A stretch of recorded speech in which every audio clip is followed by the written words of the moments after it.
la maison de Margaret Johnson se dressait paisiblement sur le coin de Maple, un quartier résidentiel calme de Chicago. Avec ses murs extérieurs blancs et ses tuiles de toit bleu-gris, et une petite cour avant bien entretenue où se tenait un seul vieux chêne, elle n'était pas luxueuse par rapport aux maisons voisines, mais elle était le symbole de la vie stable qu'elle avait construite jusqu'à ce jour. Margaret travaillait comme directrice des ventes chez Greenfield Pharmaceuticals, quittant sa maison à 7 heures du matin en semaine et rentrant vers 8 heures du soir. Ses collègues l'appelaient parfois la Dame de Fer, non par méchanceté, mais en raison de sa capacité à gérer même les négociations les plus difficiles avec sang-froid. Elle avait gagné la confiance profonde de ses clients et ses performances commerciales l'année dernière avaient dépassé celles du département. Johnson est toujours parfaite, était l'évaluation générale au sein de l'entreprise. Cependant, derrière cette façade parfaite, elle portait une profonde tristesse. 5 ans auparavant, sa fille, Emily, était décédée d'une leucémie. Emily, qui avait 8 ans à l'époque, avait été tout pour Margaret, une petite fille brillante et curieuse qui parlait de vouloir devenir médecin un jour. L'année entre la découverte de la maladie et sa mort avait été la période la plus douloureuse de la vie de Margaret. Après la mort d'Emily, Margaret a divorcé de son ex-mari, Brian. Aucun des deux n'avait l'intention de blâmer l'autre, mais dans leur chagrin de perdre leur fille, leur relation s'était irrémédiablement brisée. Brian avait dit, si tu l'avais emmenée à l'hôpital plus tôt, tandis que Margaret se disait, si tu étais resté plus souvent à la maison. En fin de compte, tous deux ont compris qu'ils ne blâmaient pas vraiment l'autre, mais plutôt eux-mêmes. Pourtant, être ensemble ne faisait qu'approfondir leurs blessures. Après le divorce, Margaret s'est jetée dans le travail. Elle travaillait du matin au soir et passait ses week-ends à faire de la paperasse et à rendre visite à ses clients. Ses collègues ne savaient pas grand-chose de sa vie privée. De temps en temps, quelqu'un lui demandait « Avez-vous des enfants ?» Mais Margaret ne répondait que « J'en avais » et ne disait rien de plus. Les après-midi du week-end, Margaret avait une routine qu'elle ne manquait jamais, visiter la tombe d'Emily au cimetière de Greenhill. Elle apportait toujours des arômes blancs et passait un moment paisible devant la petite pierre tombale. Parfois, elle diffusait de la musique classique, la préférée d'Emily, par un petit haut-parleur tout en parlant à sa fille dans son cœur. Emily, maman a encore bien travaillé aujourd'hui. Le regret de ne pas avoir pu rester avec elle jusqu'à la fin pesait toujours lourdement sur le cœur de Margaret. Emily était décédée alors qu'elle était en voyage d'affaires important sur la côte ouest. Elle était rentrée précipitamment après avoir reçu l'appel de l'hôpital, mais sa fille était déjà décédée paisiblement. Elle attendait maman, avait dit Brian, mais Margaret ne pouvait pas se pardonner. Aujourd'hui, elle venait de rentrer d'un voyage d'affaires de 3 jours à Seattle. En ouvrant la porte d'entrée, elle a pu voir plusieurs enveloppes glissées dans la boîte aux lettres. Il y avait une facture d'électricité, un relevé de carte de crédit, et une enveloppe épaisse qu'elle ne reconnaissait pas. L'expéditeur était indiqué comme étant le tribunal de district du comté de Cook. Probablement juste une autre erreur, a pensé Margaret légèrement en prenant l'enveloppe. Il s'agissait peut-être d'une convocation de jury ou peut-être d'une procédure liée aux impôts. Elle a retiré son manteau tout en ouvrant l'enveloppe, et au moment où elle a regardé le document à l'intérieur, son cœur a commencé à battre violemment. Vous êtes accusé d'acte de violence contre votre fille. Margaret était sans voix. Elle a failli laisser tomber les papiers mais les a rattrapés, lisant frénétiquement la même phrase encore et encore. Mais c'était impossible. Sa fille, Emily, était décédée de leucémie il y a 5 ans. Le lendemain matin, lundi, Margaret s'est réveillée 30 minutes plus tôt que d'habitude.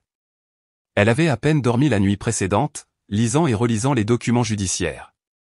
Son reflet dans le miroir était pâle, avec des cernes bien visibles sous les yeux. Cependant, elle a suivi sa routine matinale habituelle et s'est habillée, un tailleur bleu marine avec une blouse blanche et un modeste collier de perles. Peu importe à quel point son cœur était perturbé, garder son apparence parfaite était une compétence de survie qu'elle avait développée au fil des ans. Le siège de Greenfield Pharmaceuticals était un immeuble moderne de 25 étages situé au centre-ville de Chicago. Le bureau de Margaret était au 18e étage, avec une belle vue sur le lac Michigan depuis la fenêtre. D'habitude, elle commençait sa journée en faisant du café et en profitant de cette vue, mais ce matin, elle s'est juste assise face à la pile de documents. « Bonjour, mademoiselle Johnson. » Sarah Davis est entrée dans le bureau avec une salutation joyeuse. Sarah, âgée de 28 ans, était une excellente représentante commerciale que Margaret avait accueillie comme nouvelle venue il y a 3 ans. Avec sa bonne humeur naturelle et sa persévérance, elle avait appris à gérer plusieurs clients importants. Bonjour, Sarah.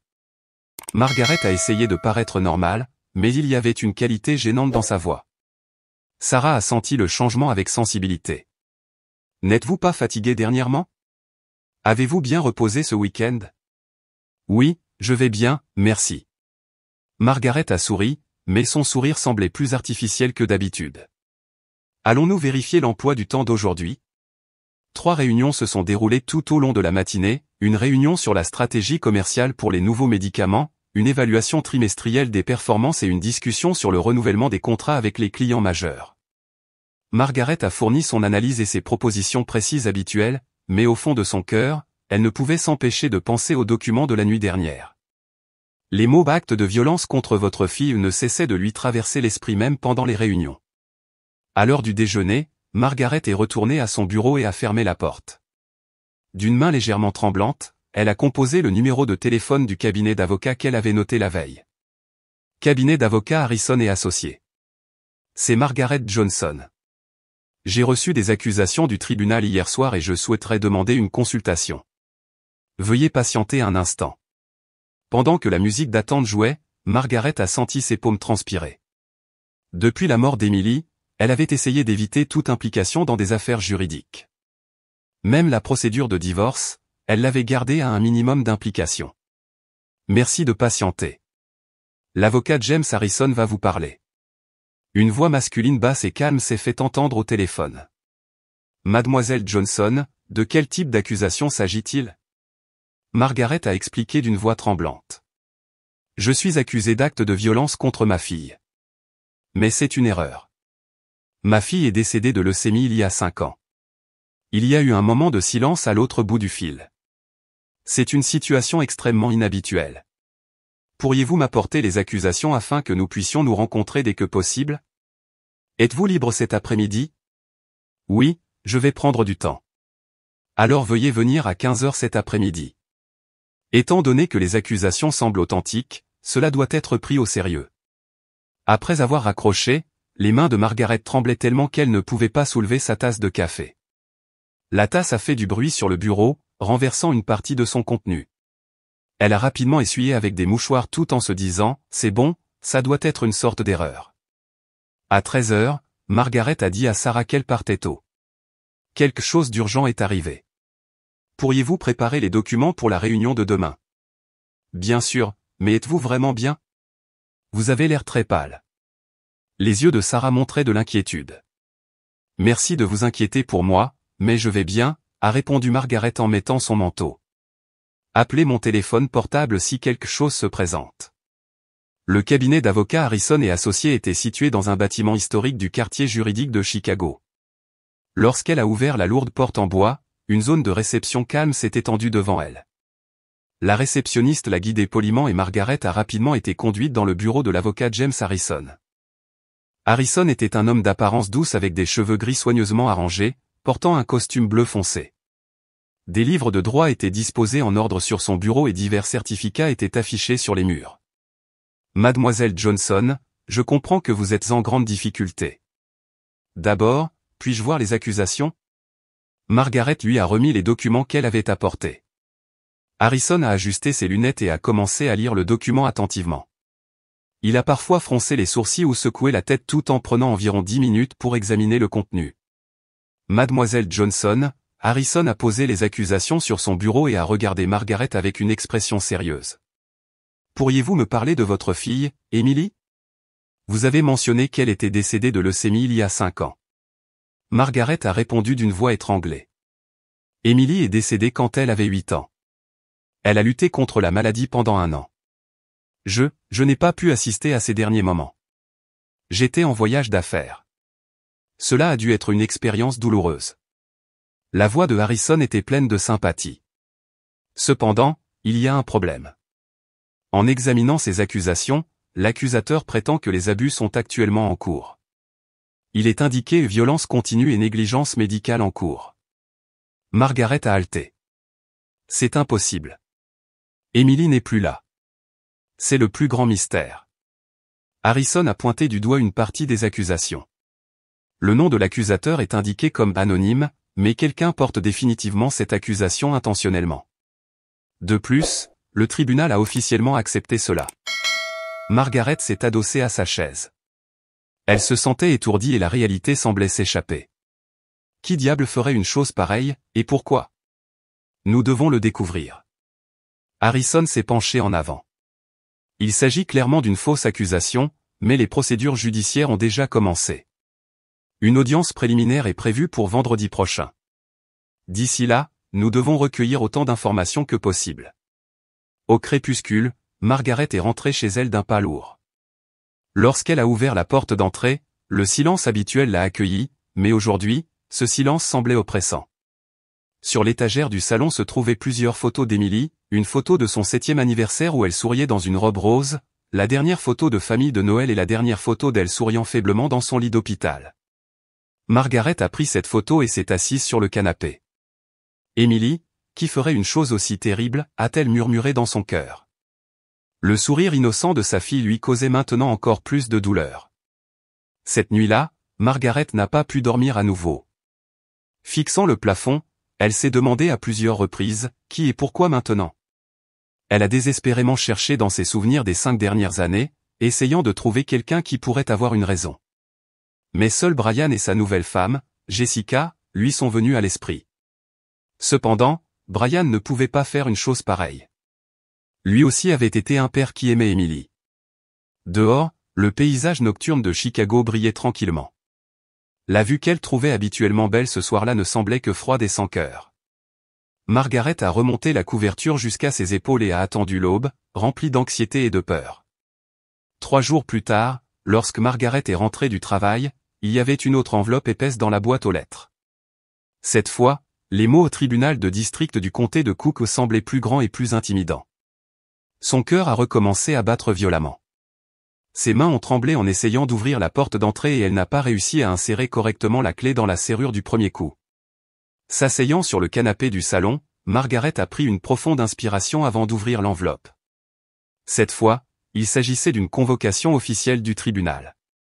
Elle était convoquée à comparaître au tribunal de district du comté de Cook, 3e salle d'audience, mardi prochain à 10 h du matin. En dessous, des accusations détaillées étaient énumérées. L'accusée Margaret Johnson est accusée de violences psychologiques et physiques continues contre sa fille biologique, Emily Johnson. Margaret a senti ses mains trembler en tenant les papiers et a continué à lire. Les accusations étaient au-delà de l'imagination. L'accusée a enfermé sa fille au sous-sol toutes les nuits après 21 h et a commis des actes de violence. Elle ne lui a fourni que des repas à faible valeur nutritive et a intentionnellement empêché l'enfant de recevoir les soins médicaux nécessaires à sa croissance. Lorsque la fille a cherché de l'aide, elle l'a ignorée et a également interféré avec sa présence à l'école. Aucun de ces points ne correspondait à ce dont Margaret se souvenait. Elle avait aimé Emily du fond du cœur et après la découverte de la maladie, elle avait ajusté son emploi du temps pour se concentrer sur les soins de sa fille. Elle avait préparé les plats préférés d'Emily, lui avait fait la lecture et l'avait toujours accompagnée lors des traitements à l'hôpital. Son seul regret était de ne pas être présente au dernier moment. En parcourant les accusations, elle a trouvé plusieurs images étiquetées et photos de preuves. Cependant, ces photos étaient clairement des compositions. Elles semblaient combiner le visage d'Emily avec des photos du corps d'un autre enfant blessé pris ailleurs. Grossièrement faites, les coutures des photos étaient si peu naturelles que même un amateur pouvait le voir et les angles d'éclairage ne correspondaient pas. Comme c'est horrible, a murmuré Margaret à haute voix. Utiliser des photos de sa fille décédée pour créer de telles fabrications ignobles. Un mélange de colère et de tristesse l'a submergée et des larmes ont coulé sur ses joues. Elle a cherché le nom de l'accusateur, mais encore une fois, il n'était indiqué que comme anonyme. Cependant, au bas du document, imprimé en petits caractères, figurait le nom du greffier du tribunal, un numéro de traitement et une information inattendue, preuve soumise par Jessica Miller, avocate représentante Robert Smith. Jessica Miller. Margaret s'est souvenue de ce nom. C'était le nom de l'actuelle femme de Brian, la femme qui s'était remariée avec Brian 2 ans auparavant, que Margaret n'avait rencontrée qu'une seule fois sur la tombe d'Emily à l'occasion de l'anniversaire de sa mort. Cependant, pourquoi Jessica était répertoriée comme la personne ayant soumis les preuves pour une accusation anonyme était déroutant. Elle n'aurait dû avoir aucune connexion directe avec Emily puisqu'elle avait rencontré Brian après la mort d'Emily. Margaret a pris son téléphone portable d'une main tremblante et a composé le numéro d'urgence de l'avocat Harrison. Harrison à l'appareil. C'est Mademoiselle Johnson. D'autres documents sont arrivés. Une convocation officielle du tribunal et des accusations détaillées. La voix de Margaret tremblait de larmes. Veuillez les apporter immédiatement. Ce soir, c'est bon si nécessaire. C'est une urgence. 1 heure plus tard, Margaret était de retour au bureau de Harrison malgré leur tardive en semaine. Harrison avait volontiers accepté de la rencontrer. Son bureau était rempli du doux arôme du café et la lampe sur son bureau projetait une lumière douce. Harrison a lu attentivement les accusations, soupirant profondément de temps en temps. Lorsqu'il a vu les photos jointes, son expression est devenue sévère. C'est clairement une fausse accusation. Harrison a retiré ses lunettes et a porté sa main à son front avec lassitude. Cependant, il y a un problème. Le tribunal a officiellement accepté cela, ce qui signifie que les procédures judiciaires avancent. Mais les photos des preuves sont évidemment fausses. Même un amateur peut voir qu'il s'agit de photos composites. C'est exact. Cependant, devant le tribunal, nous devons le prouver. Et surtout, Harrison a pointé du doigt une partie du document. Jessica Miller est indiquée comme la personne ayant soumis les preuves. L'actuelle femme de votre ex-mari. Margaret a hoché la tête. Mais Jessica a rencontré Brian après la mort d'Emily. Pourquoi ferait-elle?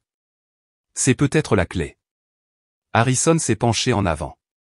Les fausses accusations ont toujours des motifs, gains financiers, vengeance ou obtention d'un avantage juridique. Mademoiselle Johnson, savez-vous quelque chose sur la succession ou l'héritage de votre fille? Margaret a réfléchi. Il y a un fonds fiduciaire créé au nom d'Emily. Mes parents l'ont créé pour son avenir. Je crois qu'il s'agissait d'environ 5 millions de dollars. À la mort d'Emily, il y a eu des procédures légales compliquées concernant sa gestion. Voilà. Les yeux de Harrison se sont aiguisés. Si vous étiez reconnu coupable de maltraitance d'enfants, cela pourrait affecter les droits d'héritage de ce fonds fiduciaire, surtout si votre ex-mari s'est remarié. Cela pourrait représenter un avantage financier important pour sa nouvelle épouse. Margaret était consternée. Vous voulez dire, pour de l'argent? Malheureusement, de tels cas ne sont pas rares, a poursuivi Harrison avec une expression sérieuse. Surtout lorsque la victime est déjà décédée. Elle ne peut pas se défendre. C'est un crime calculé et malveillant. Mais je ne peux pas croire que Brian soit impliqué dans une chose pareille. Il aimait aussi Emily. Peut-être que Brian n'en sait rien. Il est possible que sa nouvelle femme agisse seule. Harrison s'est levé et a regardé par la fenêtre. En tout cas, nous devons nous battre. D'ici mardi prochain, nous devons préparer autant de contre-preuves que possible. Que dois-je faire? La voix de Margaret était désespérée. D'abord, nous allons engager un détective privé. Nous devons examiner les antécédents et les motivations de Jessica Miller. Ensuite, nous allons recueillir des preuves pour réfuter les fausses accusations, les dossiers médicaux d'Emily, les dossiers scolaires, vos relevés de présence au travail, et ainsi de suite. Harrison s'est rassis et a commencé à prendre des notes. Cela coûtera cher, mais c'est un combat pour votre vie et votre honneur. Cette nuit-là, Margaret a passé une nouvelle période sans sommeil. Cependant, cette fois, elle ne ressentait pas seulement du désespoir mais aussi de la colère. Voir la mémoire de sa fille bien-aimée souillée et son amour de mère était une insulte insupportable. Regardant la photo d'Emily sur la table de chevet, elle a fait un vœu dans son cœur. Emily, maman protégera certainement ton honneur et notre amour. Je découvrirai qui fait ça et pourquoi. Dehors, les lumières de la ville de Chicago brillaient dans le ciel nocturne. Margaret a tranquillement renforcé sa détermination pour la bataille à venir. Par l'intermédiaire de l'avocat Harrison, Margaret a rencontré l'enquêteur privé Michael O'Connor. O'Connor était un ancien détective de la police de Chicago, maintenant âgé d'une 50aine d'années, travaillant indépendamment dans les services d'enquête. Ses cheveux gris, son visage profondément ridé et ses yeux perçants témoignaient d'années d'expérience. Mademoiselle Johnson, cette affaire est extrêmement malveillante, a dit O'Connor en regardant une copie des accusations. Utiliser une fille décédée pour de fausses accusations, je n'ai vu cela que quelques fois en 30 ans de carrière. Combien de temps faudra-t-il pour obtenir les résultats de l'enquête, a demandé Margaret anxieusement. Pour une enquête de base sur Jessica Miller, environ 1 semaine. Cependant, pour découvrir les motivations derrière ces accusations et les éventuels complices, cela pourrait prendre un peu plus de temps. Le lundi suivant, la veille de sa comparution prévue au tribunal, Margaret était au travail comme d'habitude. Elle essayait de se distraire de l'anxiété en se concentrant sur le travail, mais sa concentration était dispersée. Sarah s'inquiétait de son état et lui a parlé plusieurs fois, mais Margaret ne répondait que « Je vais bien ». Vers 15 heures, O'Connor a appelé. « Mademoiselle Johnson, j'ai des informations importantes. Pouvons-nous nous rencontrer immédiatement ?» Margaret a précipitamment quitté le travail plus tôt et s'est rendue au bureau d'O'Connor. Le bureau, dans une pièce d'un vieux bâtiment du centre-ville, ressemblait exactement à un bureau de détective privé de cinéma. Divers articles de journaux et photos de cas étaient affichés sur les murs et des documents d'enquête étaient empilés sur le bureau. « Veuillez vous asseoir », a dit O'Connor avec une expression sérieuse. Des faits choquants ont été révélés. Il a ouvert un épais dossier et en a sorti des photos et des documents. Jessica Miller, actuellement âgée de 28 ans, vrai nom Jessica Ann Parker. Elle a déménagé à Chicago il y a 5 ans, mais il y a des problèmes avec ses antécédents précédents. O'Connor a montré une photographie de la jeune Jessica menottée par la police. Elle a un casier judiciaire pour fraude à Détroit. Fraude à l'investissement ciblant les personnes âgées. Elle a reçu une peine avec sursis, mais le préjudice total s'élevait à 2 millions de dollars. Margaret a halté. Brian est-il au courant de cela? Probablement pas. Elle a parfois utilisé de faux noms. O'Connor a montré le document suivant. Et c'est la découverte la plus importante. Il s'agissait d'un relevé bancaire. Jessica avait 300 000 dollars de dette avant le mariage. Elle a également un historique de traitement pour dépendance au jeu. Cependant, après avoir épousé Brian, sa vie a complètement changé. Donc, sa cible était l'argent depuis le début. Exactement. Cependant, nous avons également découvert qu'il y avait un problème. O'Connor a montré un autre document. La plupart des actifs de Brian sont toujours liés à la gestion du fonds fiduciaire d'Emily. Même s'il s'est remarié, Jessica n'a pas de droit d'héritage direct. Donc, en me faisant passer pour une criminelle. Oui. Si vous étiez reconnu coupable de maltraitance d'enfants, cela pourrait affecter les droits de gestion du fonds fiduciaire d'Emily. Finalement, Brian pourrait obtenir les droits de gestion complets, et cela pourrait potentiellement tomber entre les mains de Jessica en tant que biens matrimoniaux. Margaret s'est adossée à sa chaise. Cibler l'argent en exploitant la mort de sa fille était incroyablement méprisable. Mais il y a plus. O'Connor a souri faiblement. Jessica n'agit pas seule. Il a sorti une autre photographie. Elle montrait Jessica rencontrant secrètement un homme inconnu dans un café, photographié de loin. Cet homme est Robert Smith, l'avocat répertorié comme représentant sur les accusations. Mais lui aussi est un individu problématique. Que voulez-vous dire? L'avocat Smith a reçu des avertissements de l'ordre des avocats par le passé. Il est soupçonné d'avoir soumis de fausses preuves et de tromper ses clients. Il était sur le point d'être radié complètement et n'a pratiquement plus de travail. O'Connor a pointé du doigt la photo de la réunion secrète. Cette photo date d'il y a 3 semaines. Cela signifie qu'il planifiait cela avant que les accusations ne soient déposées. Margaret a senti la colère monter. Avez-vous des preuves? Des preuves qui peuvent prouver leur conspiration? En fait, j'ai aussi obtenu cela. O'Connor a fièrement ouvert le dernier dossier. Bien que je ne puisse pas installer de micro dans le cabinet d'avocat de Smith, je peux enregistrer des conversations dans des lieux publics. Il a sorti un petit enregistreur. Hier, je les ai découverts se rencontrant à nouveau et j'ai réussi à l'enregistrer. Ce qui est sorti de l'enregistreur était une conversation entre Jessica et Smith. Si Margaret est condamnée, qu'arrive-t-il au fonds fiduciaire? C'était la voix de Jessica. Si tout se passe comme prévu, votre mari obtiendra les droits de gestion complets. Cela devrait également jouer en votre faveur, a répondu la voix de Smith. Mais s'il découvre que les preuves sont fausses? Ne vous inquiétez pas, le juge est occupé. Il n'y a pas de temps pour une vérification détaillée. De plus, la victime est déjà décédée, personne ne peut se défendre. Donc, je peux obtenir la moitié des 5 millions de dollars? C'est exact. N'oubliez pas mes honoraires. L'enregistrement s'est terminé là. Margaret était sans voix. Entendre des voix planifiant de tirer profit de la mort de sa fille était plus douloureux qu'elle ne l'avait imaginé. Est-ce une preuve suffisante? A demandé Margaret d'une voix tremblante. Plus que suffisant, a répondu O'Connor avec satisfaction. Si nous soumettons cet enregistrement et ces documents d'enquête lors de l'audience de demain, les accusations seront immédiatement retirées et Jessica et l'avocat Smith seront arrêtés pour fraude. Margaret a soupiré profondément. Brian ne savait rien, n'est-ce pas? D'après l'enquête, il a été complètement trompé. En fait, il pourrait aussi être considéré comme une victime, a dit O'Connor en organisant les documents. Trahi par sa femme et même la mémoire de sa fille décédée souillée. Cette nuit-là, Margaret a contacté l'avocat Harrison et lui a fait part des résultats de l'enquête d'O'Connor. Harrison a dit avec excitation, « Excellent. Nous pouvons remporter une victoire complète dans la salle d'audience demain. Et cet enregistrement peut également être utilisé comme preuve pour des accusations criminelles. Dois-je prévenir Brian à l'avance, a demandé Margaret hésitante. Je vous laisse la décision. Cependant, lorsque la vérité éclatera au tribunal demain, il sera grandement choqué. Après avoir raccroché, Margaret s'est tenue près de la fenêtre du salon, regardant le paysage nocturne de Chicago. Elle a pris la photo d'Emily et lui a parlé dans son cœur. Emily, maman a trouvé la vérité. Demain, je protégerai ton honneur et je m'assurerai que ceux qui t'ont utilisé reçoivent leur punition. Dehors, les lumières de la ville de Chicago brillaient dans le ciel nocturne. Margaret a tranquillement renforcé sa détermination pour la bataille à venir.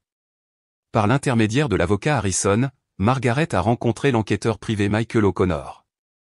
O'Connor était un ancien détective de la police de Chicago, maintenant âgé d'une cinquantaine d'années, travaillant indépendamment dans les services d'enquête. Ses cheveux gris, son visage profondément ridé et ses yeux perçants témoignaient d'années d'expérience. Mademoiselle Johnson, cette affaire est extrêmement malveillante, a dit O'Connor en regardant une copie des accusations. Utiliser une fille décédée pour de fausses accusations, je n'ai vu cela que quelques fois en 30 ans de carrière. Combien de temps faudra-t-il pour obtenir les résultats de l'enquête, a demandé Margaret anxieusement. Pour une enquête de base sur Jessica Miller, environ une semaine. Cependant, pour découvrir les motivations derrière ces accusations et les éventuels complices, cela pourrait prendre un peu plus de temps. Le lundi suivant, la veille de sa comparution prévue au tribunal, Margaret était au travail comme d'habitude. Elle essayait de se distraire de l'anxiété en se concentrant sur le travail, mais sa concentration était dispersée. Sarah s'inquiétait de son état et lui a parlé plusieurs fois, mais Margaret ne répondait que « Je vais bien ». Vers 15 heures, O'Connor a appelé. « Mademoiselle Johnson, j'ai des informations importantes. Pouvons-nous nous rencontrer immédiatement ?» Margaret a précipitamment quitté le travail plus tôt et s'est rendue au bureau d'O'Connor. Le bureau, dans une pièce d'un vieux bâtiment du centre-ville, ressemblait exactement à un bureau de détective privé de cinéma. Divers articles de journaux et photos de cas étaient affichés sur les murs et des documents d'enquête étaient empilés haut sur le bureau. « Veuillez vous asseoir », a dit O'Connor avec une expression sérieuse. Des faits choquants ont été révélés. Il a ouvert un épais dossier et en a sorti des photos et des documents. Jessica Miller, actuellement âgée de 28 ans, vrai nom Jessica Ann Parker. Elle a déménagé à Chicago il y a 5 ans, mais il y a des problèmes avec ses antécédents précédents. O'Connor a montré une photographie de la jeune Jessica menottée par la police. Elle a un casier judiciaire pour fraude à Détroit. Fraude à l'investissement ciblant les personnes âgées. Elle a reçu une peine avec sursis, mais le préjudice total s'élevait à 2 millions de dollars. Margaret a haleté. Brian est-il au courant de cela? Probablement pas. Elle a parfois utilisé de faux noms. O'Connor a montré le document suivant. Et c'est la découverte la plus importante. Il s'agissait d'un relevé bancaire. Jessica avait 300 000 dollars de dette avant le mariage. Elle a également un historique de traitement pour dépendance au jeu. Cependant, après avoir épousé Brian, sa vie a complètement changé. Donc, sa cible était l'argent depuis le début. Exactement. Cependant, nous avons également découvert qu'il y avait un problème. O'Connor a montré un autre document. La plupart des actifs de Brian sont toujours liés à la gestion du fonds fiduciaire d'Emily. Même s'il s'est remarié, Jessica n'a pas de droit d'héritage direct. Donc, en me faisant passer pour une criminelle. Oui. Si vous étiez reconnu coupable de maltraitance d'enfants, cela pourrait affecter les droits de gestion du fonds fiduciaire d'Emily. Finalement, Brian pourrait obtenir les droits de gestion complets, et cela pourrait potentiellement tomber entre les mains de Jessica en tant que biens matrimoniaux. Margaret s'est adossée à sa chaise. Cibler l'argent en exploitant la mort de sa fille était incroyablement méprisable. Mais il y a plus. O'Connor a souri faiblement. Jessica n'agit pas seule. Il a sorti une autre photographie. Elle montrait Jessica rencontrant secrètement un homme inconnu dans un café, photographié de loin. Cet homme est Robert Smith, l'avocat répertorié comme représentant sur les accusations. Mais lui aussi est un individu problématique. Que voulez-vous dire? L'avocat Smith a reçu des avertissements de l'ordre des avocats par le passé. Il est soupçonné d'avoir soumis de fausses preuves et de tromper ses clients. Il était sur le point d'être radié complètement et n'a pratiquement plus de travail. O'Connor a pointé du doigt la photo de la réunion secrète. Cette photo date d'il y a 3 semaines. Cela signifie qu'il planifiait cela avant que les accusations ne soient déposées. Margaret a senti la colère monter. Avez-vous des preuves? Des preuves qui peuvent prouver leur conspiration? En fait, j'ai aussi obtenu cela. O'Connor a fièrement ouvert le dernier dossier. Bien que je ne puisse pas installer de micro dans le cabinet d'avocat de Smith, je peux enregistrer des conversations dans des lieux publics. Il a sorti un petit enregistreur. Hier, je les ai découverts se rencontrant à nouveau et j'ai réussi à l'enregistrer. Ce qui est sorti de l'enregistreur était une conversation entre Jessica et Smith. Si Margaret est condamnée, qu'arrive-t-il au fonds fiduciaire? C'était la voix de Jessica. Si tout se passe comme prévu, votre mari obtiendra les droits de gestion complets. Cela devrait également jouer en votre faveur, a répondu la voix de Smith. Mais s'il découvre que les preuves sont fausses? Ne vous inquiétez pas, le juge est occupé. Il n'y a pas de temps pour une vérification détaillée. De plus, la victime est déjà décédée, personne ne peut se défendre. Donc, je peux obtenir la moitié des 5 millions de dollars? C'est exact. N'oubliez pas mes honoraires. L'enregistrement s'est terminé là. Margaret était sans voix. Entendre des voix planifiant de tirer profit de la mort de sa fille était plus douloureux qu'elle ne l'avait imaginé. Est-ce une preuve suffisante? A demandé Margaret d'une voix tremblante. Plus que suffisant, a répondu O'Connor avec satisfaction. Si nous soumettons cet enregistrement et ces documents d'enquête lors de l'audience de demain, les accusations seront immédiatement retirées et Jessica et l'avocat Smith seront arrêtés pour fraude. Margaret a soupiré profondément. Brian ne savait rien, n'est-ce pas? D'après l'enquête, il a été complètement trompé. En fait, il pourrait aussi être considéré comme une victime, a dit O'Connor en organisant les documents. Trahi par sa femme et même la mémoire de sa fille décédée souillée. Cette nuit-là, Margaret a contacté l'avocat Harrison et lui a fait part des résultats de l'enquête d'O'Connor. Harrison a dit avec excitation, « Excellent. Nous pouvons remporter une victoire complète dans la salle d'audience demain. Et cet enregistrement peut également être utilisé comme preuve pour des accusations criminelles. » Dois-je prévenir Brian à l'avance, a demandé Margaret hésitante. Je vous laisse la décision.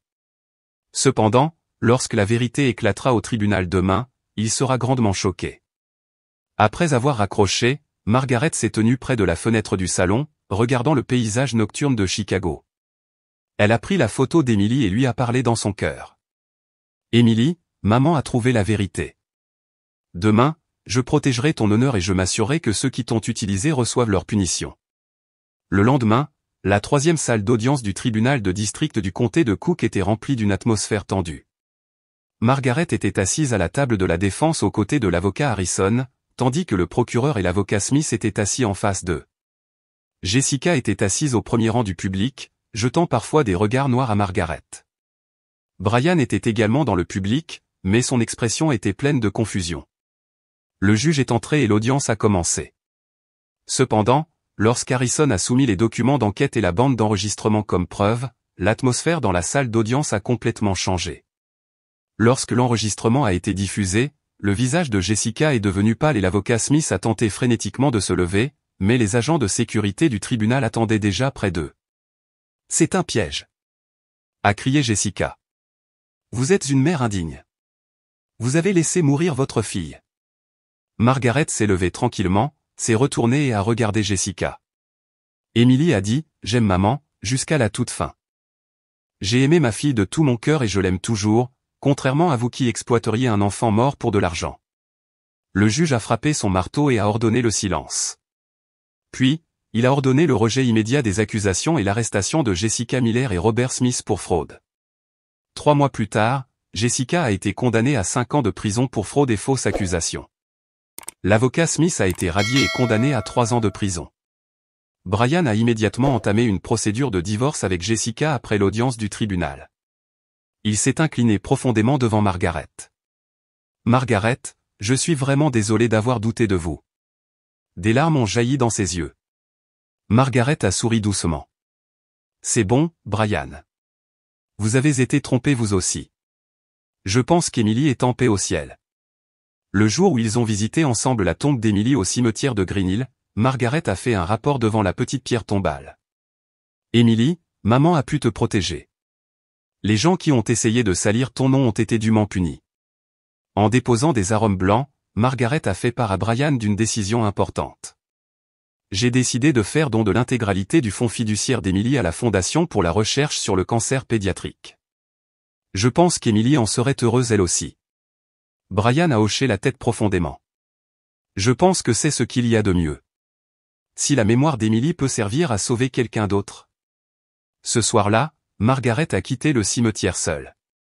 Le soleil couchant illuminait les chênes, projetant une douce lumière sur les pierres tombales. En marchant, elle s'est dit, qu'est-ce qu'une vraie famille? Ce ne sont pas seulement les liens du sang. Ce peut être l'amour, la confiance et les cœurs qui se soucient les uns des autres.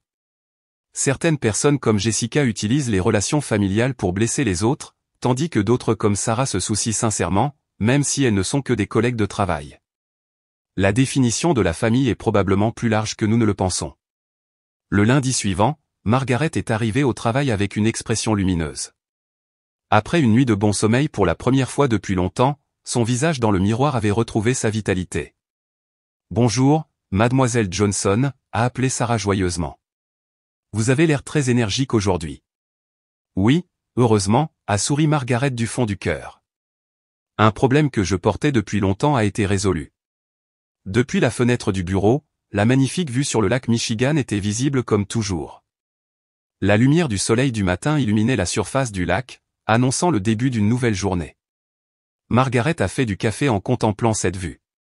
Emily n'est plus là. Ce fait n'a pas changé. Cependant, son amour pour sa fille restera dans son cœur pour toujours. Et c'est cet amour qui lui a donné la force de surmonter cette épreuve. Margaret Johnson a commencé à marcher tranquillement vers un nouveau matin, portant la douleur du passé, mais avec l'espoir de l'avenir dans son cœur. Tout en apprenant ce que signifie une vraie famille, elle était sur le point d'ouvrir un nouveau chapitre de sa vie.